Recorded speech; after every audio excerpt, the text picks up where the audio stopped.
नमस्कार, कार्यक्रम सुस्वास्थ्य टकमा हामी आज पनि उपस्थित भइसकेको छु। म कार्यक्रम प्रस्तुता निर्मला श्रेष्ठ।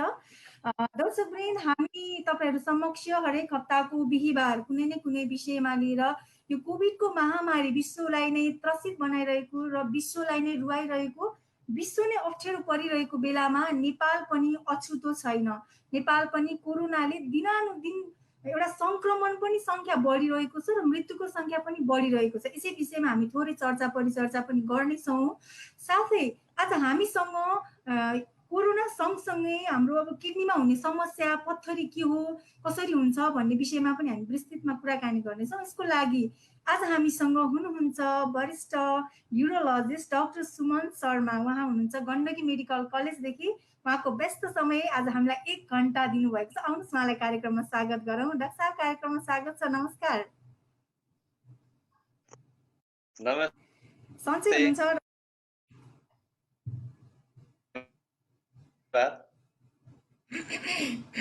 डाक्टर साहब सन्चै हुनुहुन्छ? ठीक, तपाईहरु आराम हुनुहुन्छ? हजुर डाक्टर साहब, इन्टरनेट अलिकति आवाज क्लियर आइरहेको छैन। डाक्टर साहब, कस्तो छ अहिले कोभिड-19 कोरोना भाइरसको अवस्था? पोखरातिरको कस्तो छ? गण्डकी मेडिकल कलेजतिरको अवस्था कस्तो छ डाक्टर साहब समग्रमा?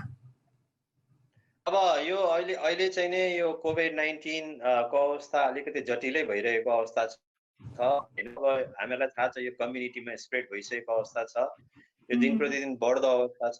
अघि अब नम्बर तपाईले देखिहाल्नुभयो हैन, यो इन्क्रिजिङ उसमा छ।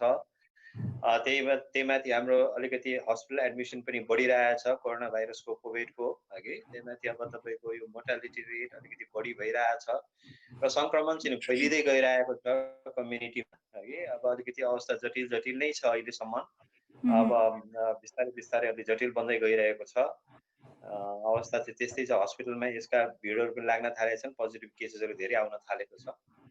हजुर हजुर डाक्टर साहब, अहिले जुन कोभिडका बिरामीहरू जुन शङ्कास्पद हुनुहुन्छ, लक्षण तथा चिन्ह मिल्दा जुल्दा भएका बिरामीहरू तपाईहरुसम्म कसरी सेवा प्रदान गरिरहनु भएको छ? तपाईहरुबाट कस्ता खालका सेवाहरू प्रदान भइरहेका छन् र कसरी डाक्टर साहब अलिकति यसमा जानकारी गराइदिनुस् न। अब यस्तो छ, हामीले पहिला कि उहाँलाई चाहिँ आइसोलेसनमा राख्ने, पीसीआर गर्ने, पीसीआर अनि त्यही अनुसार पीसीआर जस्तै पोजिटिभ आयो भने उहाँलाई फेरि त्यही किसिमको उपचारहरू गर्ने हैन। अनि अब नेगेटिभ आयो भने उहाँलाई होम क्वारेन्टाइनमा पठाउने। तर उहाँलाई सल्लाह गरेर के गर्नुहुन्छ, के गर्नु हुँदैन, कस्ता सावधानी अपनाउनु पर्छ, के सावधानी अपनाउनु पर्छ भनेर चाहिँ हामी उहाँलाई भन्छौँ। र पोजिटिभ केसेसहरुलाई चाहिँ हामीले हस्पिटलमै राख्छौँ र त्यही किसिमको सेवा दिन्छौँ हैन। विशेष गरेर पोजिटिभ केसमा पनि अब अलिकति हेरी हुन्छ। कसैलाई आइसियु चाहिन्छ भने, कसैलाई आइसियु नचाहिने पनि हुन सक्छ, कसैलाई भेन्टिलेटर चाहिन्छ, कसैलाई भेन्टिलेटर नचाहिने पनि हुन सक्छ कि हेरी हुन्छ। अब त्यसमा इम्युनिटी कम भएका मान्छेहरू, इम्युनो कम्प्रोमाइजहरू जस्तै चाहिँ किडनी प्रब्लममा, जस्तै रिनल फेलियरका केसेसहरू, जस्तै क्यान्सरमा चाहिँ किमोथेरापीहरू लिएका पेसेन्ट्सहरू हैन, कम्प्रोमाइज हुन्छ नि, स्टेरोइड लिएका पेसेन्ट्सहरू, डायबेटिक पेसेन्ट्सहरूलाई चाहिँ बढी मात्रामा होस्ट गर्नुपर्ने हुन्छ कि उहाँलाई चाहिँ त्यसै किसिमले हामीले उहाँलाई सेवा दिन्छौँ र अलिकति केयरफुल तरिकाले उहाँबाट पनि बच्नु पर्यो र हामीलाई आफू पनि स्वास्थ्य कर्मीहरू पनि त्यसबाट कसरी बच्ने, के गर्ने, कस्ता किसिमका उपायहरू अपनाउने हैन, कस्ता चाहिँ विधिहरू अपनाउने भन्ने कुरामा हामी आफू पनि सतर्क हुनुपर्ने जरुरी छ कि हामी नै आफू चाहिँ इन्फेक्टेड भयौँ भने फेरि सेवा दिन पनि गाह्रो हुन्छ। र हामीले चाहिँ मेन कुरा चाहिँ के हो भने त्यहाँ आएका पेसेन्टलाई राम्रो स्क्रिनिङ गरेर उहाँहरूको टेस्टहरू गरेर अनि कन्फर्मेटरी टेस्टहरू गरिसकेपछि हामीले कुन ढङ्गले जाने, उहाँलाई एडमिसन गर्ने अथवा नगर्ने, अथवा हस्पिटल राख्ने अथवा घर आइसोलेसनमा राख्ने भन्ने कुरा चाहिँ हामी त्यसपछि चाहिँ निर्णय गर्छौँ। हजुर ओके डाक्टर साहब, अब हामी तपाईँ जुन विशेषज्ञ हुनुहुन्छ, हामी आज युरोलोजीमा र कोरोनाको अलिकति विषयमा कुराकानी गर्नेछौँ। अलिकति जानकारी गराइदिनुहोस् न डाक्टर साहब, जुन युरोलोजी र हाम्रो यो कोरोना भाइरसको सम्बन्ध कतिको छ कि छैन, यसमा अलिकति जानकारी गराइदिनुहोस् न। होइन अब यस्तो छ, कोरोना भाइरस भनेको युरोलोजीलाई मात्रै हुने चाहिँ होइन, होइन। अब हजुर युरोलोजीमा पनि अब यो अब हाम्रो चाहिँ के भन्छ युरोलोजी भन्दा नेफ्रोलोजीतिर अलिकति बढी मात्रामा यो गएको छ कि। जस्तै अब रिनल फेलियर पेसेन्टहरूमा चाहिँ बढी मात्रामा, किनभने इम्युनिटी राम्रो नभएको कारणले गर्दाखेरि, जस्तै किडनी ट्रान्सप्लान्टको पेसेन्टहरूमा भनौँ न, युरोलोजीमा ट्रान्सप्लान्टको पेसेन्टहरूमा बढी मात्रामा चाहिँ नि यो अलिकति आएको देखिया छ र लागिसकेपछि अलिकति सिरियसनेस बढी मात्रामा देखिएको छ। कुनै पनि लाई हुनसक्छ यो है। विशेष गरेर हामीले याद गर्नुपर्ने कुरा चाहिँ के छ भने, हामीले इम्युनो कम्प्रोमाइज पेसेन्ट्सहरू, चाहे त्यो ट्रान्सप्लान्टको पेसेन्ट हो, चाहे रिनल क्यान्सर होइन, किडनी क्यान्सर भएर किमोथेरापीमा बसेका पेसेन्ट्सहरू हुन् होइन, चाहे डायबिटिज विथ द नेफ्रोपेथीको पेसेन्ट्सहरू हो, यस्तो पेसेन्टलाई चाहिँ अलिक बढी मात्रामा चाहिँ होस्ट गर्नुपर्ने हुन्छ र उहाँलाई लागेपछि अलिकति यो चाहिँ कस्तो छ भने अलिकति सिरियसनेस बढी हुन्छ उहाँहरूमा चाहिँ है। हजुर अब स्टोन्समा लाग्ने, जस्तै हाम्रो प्रोस्टेटमा लाग्ने भन्ने, प्रोस्टेटको प्रब्लम भएकोमा लाग्ने भन्ने चाहिँ होइन, तर यो कुरो कसैलाई पनि लाग्न सक्छ है। यो युरोलोजीमा रिलेटेड चाहिँ ट्रान्सप्लान्ट भयो, क्यान्सर, किमोथेरापीहरूमा बढी मात्रामा देखा पर्ने चाहिँ हो। ओके डाक्टर साहब, अब हामी कुराकानी गरौँ किडनीमा हुने, आज मेन गरेर पत्थरी के हो, कसरी हुन्छ भन्ने विषयमा हामी डिटेलमा जानकारी गर्नेछौँ, कुराकानी गर्नेछौँ डाक्टर साहब। आज चाहिँ सर्वप्रथम चाहिँ किडनीमा हुने जुन यो मृगौलामा हुने पत्थरी भनिन्छ, के हो डाक्टर साहब, यो कस्तो खालको समस्या हो, यसलाई सामान्य भाषामा अलिकति जानकारी गराइदिनुहोस् न डाक्टर साहब। मेन हामीले याद गर्नुपर्ने कुरा के छ भने, पत्थरी होइन कसैलाई पनि हुन सक्छ है। स्पेसली किडनीमा पत्थरी भनेको तपाईँको मृगौलामा पनि हुन्छ, गल ब्लाडरमा पनि हुन्छ, तर अलिक फरक छ, यो फरक छ। हामीले के छ भने मृगौलाको मुख्य काम, साधारण भाषामा भन्नु पर्दाखेरि मृगौलाको मुख्य काम भनेको पिसाब बनाउने हो, यहाँका भएका फोहोर पदार्थहरूलाई बाहिर निकाल्ने हो पिसाबद्वारा होइन। यदि पिसाबमा फ्लो राम्रो भएन, हाम्रो पिसाब राम्रो आएन, पिसाब फ्लो राम्रो भएन, कन्टिन्यू भएन भने, पिसाब कन्सन्ट्रेटेड भयो होइन पिसाबमा पनि, अनि पिसाब फ्लो राम्रो भएन भने त्यसमा ढुङ्गा बन्ने बढी मात्रामा सम्भावना हुन्छ। यो भनेको चाहिँ के हो भने, यदि हामीले चाहिँ नि डिहाइड्रेसन भन्छौँ है, यदि हामीले राम्रो मात्रामा पानी खाएनौँ होइन, पर्याप्त मात्रामा पुग्ने गरेर पानी खाएनौँ है, र पिसाबमा फ्लो भएन भने है कि one of the leading cause, अहिलेसम्मको सबैभन्दा महत्त्वपूर्ण कज चाहिँ कारण चाहिँ त्यही हो, डिहाइड्रेसन। नेपाल जस्तो ठाउँमा हाम्रो कन्टिनेन्टमा चाहिँ के हो भने dehydration is the major cause है। हाम्रो चाहिँ नि पानी नखाएको, तिर्खा लागेपछि मात्रै पानी खाने होइन, हामीले रेगुलर एउटा हेबिट चाहिँ के गर्नुपर्छ भने कन्टिन्यू पानी होइन, झोल पदार्थहरू खाने, पानी आफूलाई रिहाइड्रेट कन्टिन्यू गर्नुपर्ने हुन्छ। यो कारण चाहिँ बढी मात्रामा चाहिँ नि ढुङ्गा बन्ने, हाम्रो जस्तो ठाउँमा चाहिँ बढी मात्रामा ढुङ्गा बन्ने कारण चाहिँ यी हो होइन। अब अरू कुरा चाहिँ विभिन्न कारणहरू छन् होइन। अब जस्तै अब चाहिँ हर्मोनल चेन्जेस हुन्छ शरीरमा, अर्को खानपानको कुराहरू हुन्छ, खाने कुराहरूमा पनि कुनै चाहिँ नि यस्तो खायो भने चाहिँ ढुङ्गा बढी मात्रामा, जस्तै तपाईँको अब भनौँ न, अब टमाटर बढी मात्रामा खाएमा, अथवा चाहिँ नि रातो मासु खाएमा, अथवा नुन बढी मात्रामा भएमा पनि चाहिँ नि ढुङ्गा बन्ने चाहिँ नि बढी मात्रामा सम्भावना हुन्छ। अब कुनै बेला के पनि हुन्छ भने, मृगौलामा कुनै जुन फ्लो मैले अघि भने नि, पिसाब राम्रो बगेन भने त्यही मृगौलामा पिसाब त्यहाँ जम्न थाल्छ र तीबाट किडनी चाहिँ नि स्टोन्सहरू बन्ने, युरेटरमा स्टोन्सहरू बन्ने हुन्छ है। अब मेन हामीले याद गर्नुपर्ने चाहिँ पानीको मात्रा शरीरमा पुग्नु पर्यो, पानी प्रशस्त पिउनु पर्यो, त्यही हो मेन चाहिँ हामीले याद गर्नुपर्ने। अब हर्मोन मैले भने अघि, पाराथर्मोनको कारणले पनि चाहिँ नि, यो पाराथर्मोन भनेको एउटा सानो ग्ल्यान्ड हुन्छ होइन थाइरोइडमा, यसको मात्रामा कुनै बेलामा चाहिँ नि यो पनि हुनसक्छ, यस मात्रामा बढ्यो भने यसले पनि क्याल्सियम बढी एब्जर्ब हुन्छ शरीरमा, त्यसले पनि हाम्रो किडनी स्टोन्सहरू, युरिक स्टोन्सहरू हुन्छ। हजुर डाक्टर साहब, त जति पनि सुनिन्छ नि खानेकुराहरू, जस्तै अघि पनि हजुरले भन्नुभयो गोलभेडाको कुरा गर्नुभयो, गोलभेडा धेरै प्रयोगमा आउँदा र सुपारीहरू खाँदा पनि पत्थरी हुन्छ भन्ने कुरामा कतिको सत्यता छ डाक्टर साहब? छ, गोलभेडामा तपाईँ के हुन्छ भने अक्सलेट भन्ने मात्रा बढी हुन्छ है। हुन त कुनै पनि कुरा धेरै खानु राम्रो होइन होइन, कुनै पनि कुरा, तर के हुन्छ भने गोलभेडामा अक्सलेट भन्ने मात्रा हुन्छ, बढी मात्रामा हुन्छ, र गोलभेडा बढी सेवन गर्नेहरूलाई चाहिँ नि, गोलभेडा बढी खानेहरूलाई चाहिँ नि यो बढी मात्रामा देखा पर्छ हुन्छ। खानपानमा पनि हामीले ध्यान चाहिँ दिनुपर्छ। यस हजुर हजुर हजुर डाक्टर साहब, अर्को कुरा मलाई कस्तो सोध्न मन लागेको, कतिजना मानिसहरू जो बिरामीहरूकै तथ्याङ्कहरू बुझ्दाखेरि र बिरामीहरूको हिस्ट्रीलाई हामीले पढिरहँदाखेरि अथवा सुनिरहँदाखेरि के पनि सुनिन्छ भन्दाखेरि, कुनै पनि बिरामीलाई कुनै पनि व्यक्तिलाई एकचोटि पत्थरी भइसकेपछि चाहिँ उनीहरूलाई चाहिँ पत्थरी भइरहन्छ, उनीहरूको पत्थरी चाहिँ किडनीमा उम्रिरहन्छ, यो चाहिँ जिन्दगीभरि दुःख दिन्छ भन्ने पनि सुनिन्छ डाक्टर साहब। साँच्चै नै यो एकचोटि पत्थरी भएपछि ढुङ्गा पलाइरहने समस्या देखिन्छ कि यो भन्ने भनाइ मात्र हो डाक्टर साहब? होइन यस्तो छ, एकपल्ट पत्थरी भएपछि त्यहाँ केही चेन्जेसहरू आउँछ होइन, त्यही भएर पत्थरी हुने बढी सम्भावना हुन्छ। तर यहाँ एउटा यो कुरा चाहिँ मैले क्लियर के गर्न चाहन्छु भने हाम्रोमा धेरैमा भ्रम के छ भने एकपल्ट पत्थरीको अपरेसन गरेर पत्थरी निकालेपछि जिन्दगीमा पत्थरी हुँदैन होइन भन्ने मान्छेको कन्सेप्ट छ के कि त्यसले गर्दाखेरि उसले के हुन्छ भने त्यसपछि नेग्लिजेन्सी बढ्छ होइन, त्यसपछि उसले होसियारहरू गर्दैनन्। अब मलाई पत्थरी हुँदैन, पत्थरी निक्ल्यो, अब मैले केही गर्नु पर्दैन भन्ने भ्रम सृजना हुन्छ कि दिमागमा। त्यही सृजनाले काम गरे हुन्छ, त्यही भ्रमले काम गरे हुन्छ। मेन कुरा के हुन्छ भने त्यसपछि पानी राम्रोसँग नखाइदिने, नपिदिने होइन, मैले जे खाए पनि हुन्छ भनेर खानपिनमा पनि नबार्ने होइन, यी कुराहरूले गर्दाखेरि चाहिँ के हुन्छ भने पत्थरी फेरि चाहिँ एकपल्ट भइसकेपछि पत्थरी फेरि हुने सम्भावना बढी हुन्छ कि।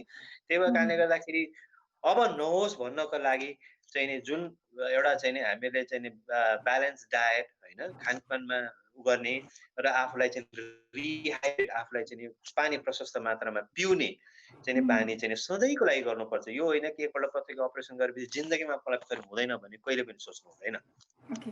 हुन्छ डाक्टर। अर्को डाक्टर साहब सोध्न मन लाग्यो, अघि पनि हजुरले भनिसक्नुभयो जुन डिहाइड्रेसनको कुराहरू गर्नुभयो, शरीरमा पानीको मात्रा कमी हुँदाखेरि, पानी प्रशस्त नहुँदा पत्थरी हुने कारणहरू अलिकति डिटेलमा पानीको कारण भन्दा बाहेक अरू के कारणले गर्दाखेरि चाहिँ किडनीमा पत्थरी हुन सक्छ डाक्टर साहब? अलिकति यसमा जानकारी गराइदिनुहोस् न। मैले के भने नि तपाईँलाई खानपान, अब जस्तै तपाईँले चाहिँ नि यो चाहिँ नि अब पत्थरीमा अब तपाईँको एउटा चाहिँ गोलभेडा बढी खाएमा, नुन बढी खाएमा, रातो मासुहरू बढी खाएमा युरिक एसिड स्टोनहरू भन्छ नि होइन, यो यिनीहरूको कारण खानपान, यी 3-4 कुराहरू हो। धेरै कारणहरू पनि छन् तर यी 3-4 कारण एउटा रह्यो होइन। अब अर्को मैले अघि भने नि तपाईँलाई यो पाराथर्मोन भन्ने शरीरमा हुन्छ कि हाम्रो पाराथाइरोइड ग्ल्यान्ड्सहरू हुन्छ होइन, कसैको चाहिँ तपाईँले हेर्नुहुन्छ भने 2 साइडमा ढुङ्गा हुन्छ होइन, उसकै आएको अपरेसन गर्यो फेरि आउँछ तर पाराथर्मोन जचाइरहेको हुँदैन कि। पाराथर्मोनको कारणले गर्दा पनि कस्तो हुन्छ भने त्यहाँनिर तपाईँको पाराथर्मोन भनेको किसिमको ग्ल्यान्ड हो जसले चाहिँ क्याल्सियम सेक्रेट गर्छ होइन।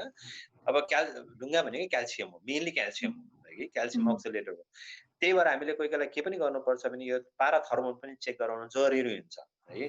अब अर्को कुरा पनि के हुन्छ भने तपाईँको यो कोही बेला एनाटोमिकल चेन्जेस हुन्छ कि, मैले के भने नि तपाईँलाई, जस्तै कुनै किसिमको पिसाब आउने क्रममा कुनै अवरोध भएमा कुनै ठाउँमा पिसाबको नलीदेखि लिएर तरसम्म कुनै ठाउँमा अवरोध, एनाटोमिकल एब्नोर्मालिटिजहरू भन्छौँ हामी होइन, यदि त्यो भएमा पनि के हुन्छ भने पिसाब माथि जम्ने, पिसाब पिरहने र तीबाट चाहिँ नि तपाईँको सङ्क्रमण पनि हुने र ढुङ्गा पनि बन्ने चाहिँ नि क्रम बढ्छ कि।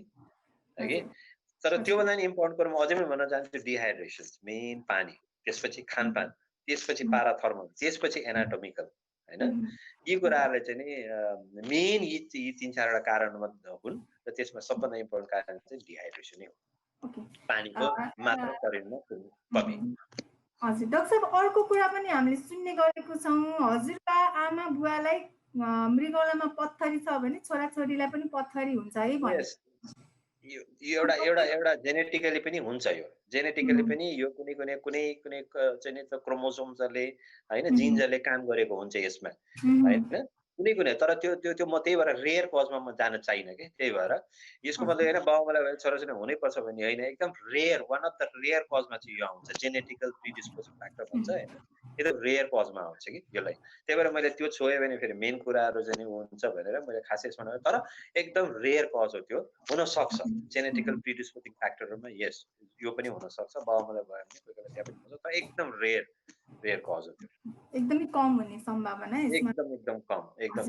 हामीले याद गर्नुपर्ने कुरा चाहिँ डिहाइड्रेसन, पानीको मात्रा शरीरमा कम भयो भने मेन याद गर्नुपर्ने, मैले आज दिनुपर्ने मेसेज चाहिँ त्यो हो। हाम्रो पत्थरी तपाईँहरूलाई गराउन चाहनुहुन्न, किडनीमा पत्थरी तपाईँहरूलाई मन पर्दैन भने तपाईँहरूले सुनिसक्नु भएको छ, तपाईँले पानी प्रशस्त खानुपर्छ। तपाईँको किडनीमा स्टोन हुन नदिन चाहनुहुने जो कोही पनि हुनुहुन्छ भने पानी प्रशस्त खानुहोला। आजको सन्देश तपाईँहरूलाई हाम्रो यो रह्यो र आज फेरि पनि तपाईँहरूलाई जानकारी गराउन चाहे, जो जहाँबाट हामीलाई सुनिरहनु भएको छ अथवा हेरिरहनु भएको छ, हामीसँग हुनुहुन्छ वरिष्ठ हाम्रो युरोलोजिस्ट डाक्टर सुमन शर्मा हुनुहुन्छ। पोखरा गण्डकी मेडिकल कलेजदेखि हुनुहुन्छ। हामीलाई 1 घण्टाको व्यस्त समय हामीलाई दिनुभएको छ। तपाईँहरूलाई मृगौलामा हुने पत्थरी के हो, किन हुन्छ, कसरी सुरक्षित रहने, किडनीमा विभिन्न हुने सक्ने समस्याबाट कसरी बच्ने भन्ने विषयमा आज हामी डाक्टरसँग छलफल गरिरहेका छौँ। तपाईँहरू समक्ष कुनै पनि जिज्ञासा छ, किडनीमा हुने पत्थरी सम्बन्धी कुनै पनि प्रश्न छ भने हजुरहरूले कमेन्ट बक्समा गएर कमेन्टमा प्रश्नहरू राख्न सक्नुहुन्छ र त्यो प्रश्नलाई लिएर हामी फेरि पनि कार्यक्रमको अन्तिममा जोडिनेछौँ। र तपाईँहरू हामीलाई सुन्दै रहनुहोला, हेर्दै रहनुहोला, कार्यक्रम कस्तो लाग्छ फिडब्याक कमेन्ट बक्समा दिँदै जानुहोला भन्न चाहन्छु। डाक्टर साहब, फेरि पनि हामी किडनीतिरै जोड्यौँ, मृगौलातिरै जोडिन्छौँ। जुन यो हाम्रो किडनीमा पत्थरी हुन्छ डाक्टर साहब, यसको पनि प्रकार हुन्छ कि एउटै खालको हुन्छ सबै जुन मृगौलामा हुने पत्थरीहरू? होइन, यसको कन्टेनहरू बेग्लै हुन्छ होइन, यसको जुन कम्पोनेन्टहरू बेग्लै हुन्छ कि कुनै पत्थरी अलिक कडा खालको पत्थरी हुन्छ, कुनै अलिक नरम खालको पत्थरी हुन्छ होइन। त्यसको कम्पोनेन्ट मेनली कम्पोनेन्टहरूमा अब क्याल्सियम एउटा कम्पोनेन्ट रह्यो, अक्जलेट स्टोन्सहरू हुन्छ होइन, त्यस्तै फस्फरस स्टोन्सहरू हुन्छ, सिस्टिन भन्ने स्टोन हुन्छ, युरिक एसिड स्टोनहरू हुन्छ, विभिन्न कम्पोनेन्टले कुनै कुनै पत्थरहरू फुटाउन खालको हुन्छ, कुनै पत्थर तपाईँको नदेखिने अराउन्ड 5 to 10% स्टोन्स होइन चाहिँ तपाईँको देखिन्छ। सो यो केले बनेको छ भन्ने चाहिँ नि कुरा हो। त्यसमा सबभन्दा क्याल्सियम अक्जलेट भन्ने स्टोन्स हो होइन, कमनली सिन स्टोन्स हो है। अब यसमा पनि अब डाइहाइड्रेट र मोनोहाइड्रेट भन्ने हुन्छ होइन। अब मोनोहाइड्रेट भनेको अलिक कडा खालको हुन्छ, कडा भनेको फुटाउनले गाह्रो, हेर्दा सेतो बढी डेन्सिटी हाई डेन्सिटीवाला हुन्छ होइन, त्यस्तो हुन्छ। डाइहाइड्रेट चाहिँ अलिक कम हुन्छ, सिस्टिन कडा हुन्छ। हेलो, यस किसिमका पत्थरीहरू हुन्छन्। यसको मेनली क्याल्सियम अक्जलेट, सिस्टिन, युरिक र फस्फेट यस किसिमका चाहिँ स्टोन्सहरू विभिन्न तत्त्वहरू मिलेर ढुङ्गाहरू बनेको हुन्छ। हजुर। ओके डाक्टर साहब, अब हामी जुन यो पत्थरी भइसकेपछि जुन मानिसहरूलाई चाहिँ अब घरमै बसिरहनु भएको मानिसहरू जो डक्टर भएको ठाउँमा पुगिसक्नु भएको छैन, घरमै बसेर मलाई पत्थरी भयो कि क्या हो भनेर शङ्का गर्नुपर्ने कुनै लक्षणहरू देखिन्छ डाक्टर साहब, जो चाहिँ ला मलाई पत्थरी भयो कि भनेर हस्पिटलसम्म जानुपर्ने अवस्था भनेर कसरी थाहा पाउने डाक्टर साहब? जानकारी गराइदिनुहोस् न यो विषयमा अलिकति। एकदम राम्रो क्वेसन गर्नुभयो। युजली के हुन्छ भने तपाईँलाई पत्थरी भएपछि तपाईँलाई दुख्छ। मेन समस्या भनेको यसको दुखाइ हो हगि। मृगौलामा पत्थरी भयो भने दुख्छ होइन। मेन मृगौलाभन्दा अझै तपाईँको पाइप नलीमा आएपछि झन् बढी मात्रामा दुख्छ, एकदम पेन हुन्छ हगि। त्यो कोही कोही बेला त्यहाँ अड्केर बस्न सक्छ। अब कोही कोही बेला तल पिसाबको तल थैलोमा आउँछ र पिसाबको थैलोबाट बाहिर निक्लिने क्रममा फेरि त्यहाँ पनि अड्किन सक्छ होइन। कोही कोही बेला रिटेन्सन भनेको पिसाब चाहिँ अड्केर आउँछ। त प्रायः जस्तो ढुङ्गाका केसहरू चाहिँ दुखेर आउँछ। र कुनै कुनै बेला हामीले हेर्ने हो भने तपाईँको आँखाले देखिने चाहिँ नि रातो पिसाब हुन्छ, त्यसलाई हामी ग्रस हेमेच्युरिया भन्छौँ होइन। यदि पिसाबमा रगत देखिएको छ र दुखाइ छ भने तपाईँको पत्थरीको सङ्ख्या एकदम बढी मात्रामा हुन्छ। तर यसको यदि म के पनि भन्न चाहन्छु भने कुनै कुनै पत्थरीहरू चाहिँ जस्तै मृगौलामा सान्तिना पत्थरीहरू नदुख्न पनि सक्छन् हगि। त्यही भएर आजकल भनिन्छ नि रेगुलर चेकअप गरौँ हगि, वर्षमा एकपल्ट, 6 महिना एकपल्ट भिडियो एक्सरे गरौँ अथवा चाहिँ नि पिसाबको जाँच गरौँ भनेर भन्नको कारणै त्यही हो।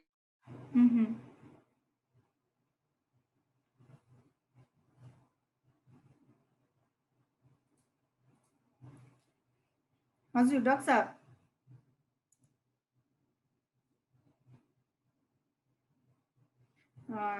डाक्टर साहब सुनिरहनु भएको छ?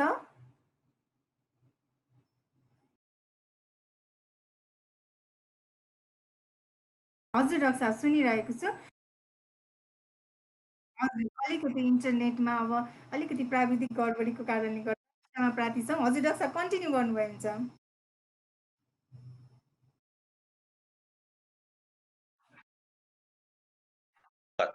हगि। यदि यो भयो भने चाहिँ पत्थरीको सङ्ख्या एकदम बढी मात्रामा हुन्छ र कुनै कुनै बेला इन्फेक्सन होइन, स्टोन्स विथ इन्फेक्सन हगि, पनि पेसेन्टहरू चाहिँ नि ज्वरो आउने होइन, दुख्ने, पिसाब पोले जस्तो हुने, छिनछिनमा पिसाब लाग्ने, यी पनि कोही कोही बेला ब्लाडर स्टोनहरू भयो भने, थैलीमा पिसाबहरू भयो भने पनि, अथवा इभन युरेटरमा, अथवा हामी कोही बेला पाइलोनेफ्राइटिस भन्छौँ होइन, स्टोनले गर्दाखेरि पिसाब तल नआएर माथि किडनीमा पिसाब जमेर कोही बेला इभन इन्फेक्सन अफ किडनी पनि हुनसक्छ, जसलाई हामी पाइलोनेफ्राइटिस भन्छौँ। पेसेन्टलाई फिभर हुने, पेसेन्टलाई कोही बेला उल्टी हुने होइन, ढाड दुख्ने, ब्याक दुख्ने, यी कारणहरू चाहिँ नि कोही कोही बेला पिसाब के अरे पथरीमा आउन सक्छ। हजुर। मेन दुखाइ हाई, डाक्टर साहब अघि जुन हजुरले भनिसक्नु पनि भएको छ जुन पाइपतिर पनि स्टोन जान सक्छ भनेर, कुन अवस्थामा चाहिँ जुन मृगौलामा भएको ढुङ्गा पाइपमा गएर अड्किन्छ डाक्टर साहब? पाइपमा गएपछि सर्र तलतिर बग्यो हुने हो, किन गएर अड्किन्छ डाक्टर साहब? यसबारे अलिकति जानकारी गराइदिनु। हुन्छ। यो ठुलो ढुङ्गा चाहिँ पाइपमा झर्दैन तल होइन, माथि नै ब्लक भएर बसिन्छ। तर सानोतिनो ढुङ्गाहरू हुन्छ नि, सानोतिनो ढुङ्गाहरू चाहिँ कोही बेला पाइपमा आएर झर्छ, पाइपमा झर्छ है। अब पाइपको हुन्छ 5 को हुन्छ अथवा 6 डायमिटर्सको हुन्छ, साइज हुन्छ भने कुनै ढुङ्गा चाहिँ 7 8 को हुन्छ। र पाइपमा पनि 3-4 ठाउँ यस्तो हुन्छन् जहाँनिर चाहिँ नि पाइप अलिक साँघुरो हुन्छ है कि, ती साँघुरो ठाउँमा गएर ठ्याक्क ढुङ्गा अड्किन्छ। जस्तै 7 को छ अथवा कोही बेला इभन 5 को स्टोन पनि अड्किदिन्छ कि। युजुअली चाहिँ 7 8 को ढुङ्गा आएर अड्किदिन्छ अथवा 5-6 को आएर अड्किन्छ र ती थुप्रिँदै थुप्रिँदै त्यो पनि ठुलो हुन्छ। र त्यो कारणले गर्दा के हुन्छ भने जहाँनिर चाहिँ नि साँघुरोपन छ त्यहाँ आएर ठ्याक्क ढुङ्गा अड्किसकेपछि त्यो जान अलिकति मान्दैन, त्यसलाई गाह्रो हुन्छ र पेसेन्टलाई एकदम बढी मात्रामा दुखाइ हुन्छ। कोही कोही बेला पेसेन्टलाई चाहिँ नि इभन तपाईँको हेमेच्युरिया भन्छौँ हामी, ग्रस हेमेच्युरिया भन्छौँ होइन, अथवा त माइक्रोस्कोपिक हेमेच्युरिया भन्छौँ, पिसाबमा रगत भएर पनि पेसेन्ट हुन्छ। त्यो भयो भने चाहिँ पत्थरी छ भन्ने शङ्का गर्न जरुरी हुन्छ। ओके दर्शकबिन, हजुरहरूले हामीलाई हेर्दै हुनुहुन्छ भने हामी आज किडनीमा हुने समस्यामा पनि पत्थरी किन हुन्छ त, कसरी हामी पत्थरीबाट जोगिन्छौँ भन्ने विषयमा कुराकानी गरिरहेका छौँ। र मैले हजुरहरूको कमेन्टहरू अलिअलि सरसर हेर्दा तपाईँले किन मास्क लगाइरहनु भएको छ भन्ने क्वेसनहरू आएको थियो। म यसमा अलिकति स्पष्टीकरण दिन चाहेँ। अहिले विश्वलाई नै कोभिड भाइरसको नाम सायदै अब थाहा नहुने व्यक्ति पनि कोही पनि हुनुहुन्न होला, विश्व नै हुनुहुन्छ। अहिले म एउटा मेडिकल सेक्टरमा छु, हस्पिटलमा छु, सो म पनि कोरोनाबाट बस्नको लागि मैले यो मास्कको प्रयोग गरिरहेको छु। तपाईँहरू पनि घरमै बस्दिनु होला, अति आवश्यक कामभन्दा बाहेक बाहिर ननिस्किदिनु हुन अनुरोध गर्दछु। मास्कको प्रयोग गरिदिनु होला, सामाजिक भौतिक दूरी कायम गरिदिनु होला, भिडभाडमा नजानु होला भन्दै तपाईँहरूलाई म फेरि पनि जोडिन चाहेँ हाम्रो डक्टरसँग। डाक्टर साहब, जुन अहिले यो कोरोनाको बारेमा अलिकति प्रश्न उठेको, मास्कको कुरा आइरहेको थियो, मैले ठ्याक्कै हजुरलाई ब्रेक गर्दै, सरी। अहिलेको लागि भने जुन अब किडनीमा पत्थरी भइसकेपछि कसरी पत्ता लगाउनुहुन्छ डाक्टर साहब? कस्ता कस्ता जाँच पडताल गर्नुपर्छ डाक्टर साहब? यसको लागि अलिकति जानकारी गराइदिनुहोस् न। अब युजुअली पेसेन्टलाई पिसाब के अरे किडनीमा स्टोन्सहरू भयो होइन भनेदेखि हामी सिम्पल रुटिन, युरिन रुटिन जरुरी हुन्छ है। युरिन रुटिनमा हामीले यदि इन्फेक्सन अथवा त्यहाँ कुनै किसिमको रगतका होइन आरबिसी भन्छौँ, रेड ब्लड सेल्सहरू देखा पर्यो भने हामीलाई के शङ्का हुन्छ भने पेन विथ आरबिसी देखा पर्यो भने युरिनमा urine test, simple urine test गरेर त्यहाँ रगत देखा पर्यो भने हामीलाई ढुङ्गा भन्ने शङ्का हुन्छ है। तर त्यतिले मात्रै पुग्दैन, त्यसपछि हामी भिडियो एक्सरे गर्छौँ, अल्ट्रासाउन्ड गर्छौँ होइन। अल्ट्रासाउन्डले हामीलाई त्यो स्टोन छ भने त्यहाँ देखाइहाल्छ। अर्को सिम्पल एक्सरे केबी भन्छौँ होइन, एक्सरे केबी भने किडनी युरेटर ब्लाडर भन्छौँ, सिम्पल एक्सरे हो। त्यसबाट पनि तपाईँको हाम्रो ढुङ्गा छ या छैन भन्ने हामीलाई थाहा भइहाल्छ। हजुर, सिम्पल एक्सरेहरूबाट हामीले चाहिँ स्टोनको सबै हामीले जाँच पडताल गर्छौँ है डाक्टर साहब? हजुर हजुर हजुर। ओके। डाक्टर साहब, यो जुन स्टोन भएको बिरामीहरूलाई कति त भनिन्छ आजकल सिटी स्क्यानको कुराहरू पनि जोडिन्छ, पब्लिकहरूले भनिरहेको हुन्छ सिटी स्क्यान गराइदिनु, सिटी स्क्यान गर्छु भन्ने पनि अहिले त एकदमै अवेर पनि भइसक्नु भएको छ कि बिरामीहरू। सिटी स्क्यानको महत्त्व कस्तो छ डाक्टर साहब? यो विषयमा अलिकति जानकारी गराइदिनुहोस् न। अब यस्तो छ, सिटी स्क्यान हरेक पेसेन्टलाई सिटी स्क्यान गर्नु जरुरी छ जस्तो मलाई चाहिँ लाग्दैन है, मेरो आफ्नो पर्सनल ओपिनियन होइन। र यो गाइडलाइन्समा पनि छैन कि। तर मेन कुरा चाहिँ हामीले के याद गर्नुपर्छ भने कोही कोही बेला कस्तो हुन्छ भने भिडियो एक्सरेमा तर स्पेसली किडनी स्टोन्स भन्दा पनि तल कुनै स्टोन्सहरू तल झरेको छ, युरेटरमा झरेको छ, तल्लो भागको युरेटर अथवा पाइप नलीमा झरेको ढुङ्गाहरू कोही बेला देखिँदैन है। तपाईँको एक्सरेमा पनि कम मात्रामा देखिन्छ, शङ्का हुन्छ अथवा ग्यासेस स्याडोहरू बढी हुन्छ अथवा चाहिँ विभिन्न कारणले त्यहाँ देखिँदैन तलका ढुङ्गाहरू। तर के हुन्छ भने तपाईँको एक्सरे पनि देखिँदैन, भिडियो एक्सरे पनि देखिँदैन, तर पाइप नली फुलेको हुन्छ है।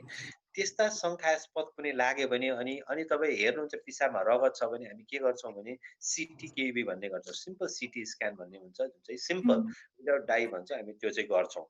हुँ, फुलेको छ, मृगौला फुलेको छ, पाइप नली फुलेको छ तर देखिँदैन ढुङ्गा, पिसाबमा रगत छ भने हामीलाई शङ्का हुन्छ के। हुँ, त्यसपछि हुँ, हामी सिटी स्क्यान गर्न जरुरी हुन्छ। त्यहाँ छ कि छैन भनेर पत्ता लगाउन नम्बर 1 है।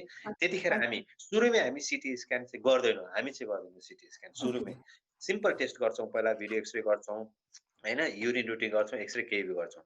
तर अब अर्को कन्डिसन चाहिँ सिटी स्क्यान गर्ने के पनि हुनसक्छ भने जस्तै हामीलाई चाहिँ नि कुनै अपरेसन गर्नु पर्यो, किडनीको अपरेसन गर्नु पर्यो, हैन? भनेदेखि चाहिँ नि त्यसका त्यो एनाटोमी हेर्नको लागि अथवा स्टोनको रियल साइज हेर्नको लागि अथवा स्टोनको त्यो कहाँनिर बसेको छ, कत्रो छ, कस्तो छ भनेर हेर्नको लागि हुँ, चाहिँ हामी कोही बेला सिटी आइबी भन्ने हुन्छ, हुँ, त्यो गर्न जरुरी हुन्छ। है र हुँ, प्रत्येक केसमा हामीले डाइरेक्टली चाहिँ नि अब विदेशतिर चाहिँ नि कस्तो हुन्छ भने उनीहरूलाई त्यही किसिमको फेसिलिटिजहरू पनि हुन्छ होइन, त्यही किसिमको इन्सुरेन्सले कभर गरेर डाइरेक्ट सिटी स्क्यान गर्छौँ भने हामी यहाँ हाम्रो अवस्थामा चाहिँ अहिले डाइरेक्ट सिटी स्क्यान नगरेर हामी यो स्टेज वाइज चाहिँ नि स्टेप वाइज जान्छौँ हामी चाहिँ। हुँ, हजुर। ओके। र डाक्टर सिटी स्क्यानको साहब इन्डिकेसन आयो भने हामी सिटी स्क्यान चाहिँ गर्छौँ। ओके, ठिक छ डाक्टर साहब। हुन्छ। अब डाक्टर साहब कस्तो प्रश्न पनि कस्तो हुन्छ भने कहिले-कहिले चाहिँ बिरामीहरूले मेरो यो ढुङ्गा त आफै झर्छ, सबैको त झरिरहेछ, म त आफै झारिदिन्छु यो ढुङ्गा पानी खाएर भन्ने पनि हुन्छ कतिजना। कति साइज भयो भने चाहिँ ढुङ्गा आफै झार्न सक्छौँ, पानी खाएर मेहनत गरेर झार्न सक्छौँ र कुन साइजभन्दा माथि पुगेपछि चाहिँ हामीले फर्दर ट्रिटमेन्ट गर्नुपर्छ, यसमा थोरै जानकारी गराइदिनुहोस् न? अब यस्तो हुन्छ हेर्नुहोस् अब त्यो युरेटरको साइजहरू मैले अघि भने नि 5 टु 6 मिलिमिटर हुन्छ होइन। हुँ, हुँ, अब कुनै हुँ, कुनै ढुङ्गा कस्तो 12 एमएमको छ, 13 एमएमको हुँ, छ, म आफै झार्छु भन्यो भने हामीले के भन्छौँ भने ठिक छ कोसिस गर्नु। तर हामी बताउँछौँ बिरामीलाई होइन, यो चाहिँ नि झर्ने सम्भावना तपाईँको कम हुन्छ किनभने यसको साइज यति हुन्छ। दबाई दिएर भने पनि तपाईँको हुँ, 6 लाई 7, 8 बनाउन सकिएला। तर हुँ, यो ठुलो ढुङ्गा छ यो झर्न सक्दैन, तपाईँलाई गाह्रो हुन्छ भनेर हामी भन्छौँ। तर तर यद्यपि चाहिँ नि 3 एमएमको, 4 एमएमको, 5 एमएमको, 6 एमएमको छ भने र साथै म चाहिँ हामी हुँ, दबाई दिएर हामीलाई भन्छौँ, पानी प्रशस्त खानुहोस्, हुँ, अलिअलि हुँ, चाहिँ नि स्किपिङहरू गर्नुहोस्, होइन? रनिङहरू हुँ, गर्नुहोस्, जम्पिङहरू गर्नुहोस्, झर्न पनि सक्छ, हगि? युजुअली हामी चाहिँ 6-7 होइन? 5, 6, 7 यस्ता ढुङ्गाहरू छन्, होइन? भने चाहिँ हामी अब एनाटोमिकली नर्मल छ, सबै किडनीहरू ठिक छ, सब फुलेको छैन। त्यतिको हुँ, 5, 6, 7 सम्म चाहिँ नि हामी पर्खेर हेर्न सक्छौँ। तर कुनै हजुर। मैले अघि भने नि कुनै ढुङ्गा 5 एमएमको ढुङ्गा पनि कोही बेला आएर त्यहाँ यस्तो किसिमले अड्केको हुन्छ कि स्पाइकिङ भएर अड्केको हुन्छ, दुखिरहेको हुन्छ पेसेन्टलाई होइन? त्यतिखेर अब हाइड्रोनेफ्रोटिक चेन्जेसहरू हुन्छ, पुरै फुलेको हुन्छ, त्यस्तो हो भने हामी फेरि पर्खिँदैनौँ, हगि? हुँ, अब हुँ, कुनै ढुङ्गा कसैले त 8 एमएमको पनि ढुङ्गा चाहिँ नि पानी प्रशस्त मात्रामा खाएर, जम्प गरेर, स्किपिङ गरेर पनि हुँ, निकालेको छन्। तर हुँ, चान्सेस हुँ, कति हो भन्ने कुरा हो कि अब 6 हुँ, एमएमको ढुङ्गाको चान्सेस बढी मात्रामा हुन्छ निक्लिने भने 8 एमएमको 9 एमएमको चाहिँ ढुङ्गा निक्लिने सम्भावना एकदम कम मात्रामा हुन्छ। हुँ, ओके।